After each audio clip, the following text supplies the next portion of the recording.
Holy shit, y'all. We are now officially one of Trump's businesses. Within 20 minutes, the stock market lost over $2 trillion. That's over 1,000 points in minutes.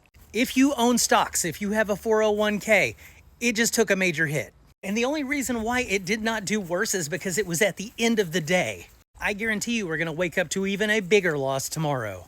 So maybe it wasn't the best idea to put the guy in charge that bankrupted casinos. He put tariffs on every single country, so now we're officially in a trade war. He upped the tariffs on the countries we buy the most amount of stuff from, like China, to like 50%. So everything that you're used to buying really cheap is now 50% more than it used to be. Anybody that still has relatives that were alive during the Great Depression, ask them how they dealt with the Great Depression.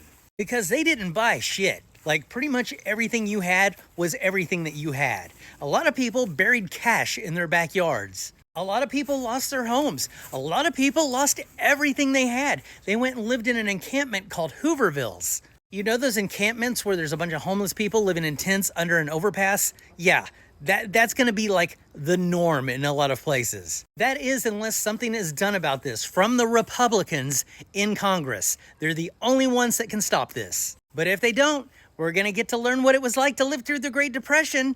The last Great Depression happened in 1929. We are 4 years away from 2029. Hey MAGA, is this what you voted for, a Great Depression? Because that's most likely what we're getting. As for the rest of you, try not to buy anything that you don't absolutely need at this point. If there's things that you have that you don't really use, couldn't hurt to try and sell it. The thing about this is it's not going to get any better until it gets a whole lot worse. And that's kind of what we're headed towards. The only reason why nothing has been done to stop him yet is because there's not been enough white people that have been affected enough. When people start losing their jobs and their insurance and their retirement plans and their elderly parents or grandparents get kicked out of their care home and they have to come stay with them, then they'll start to care a little bit more. Fortunately, for those of you who are used to really struggling, things aren't going to be that much worse for you. So you got that going for you. I spent a lot of my adult years very poor, so I learned a lot of life hacks along the way. How to stretch meals, how to fix things that are broken instead of buying new things. If you find yourself in a bind,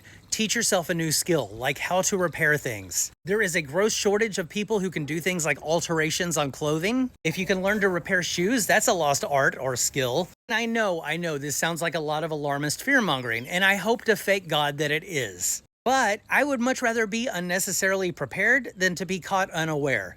That's all I'm saying. Oh, and one last thing. Fuck DT and fuck anybody who voted for him.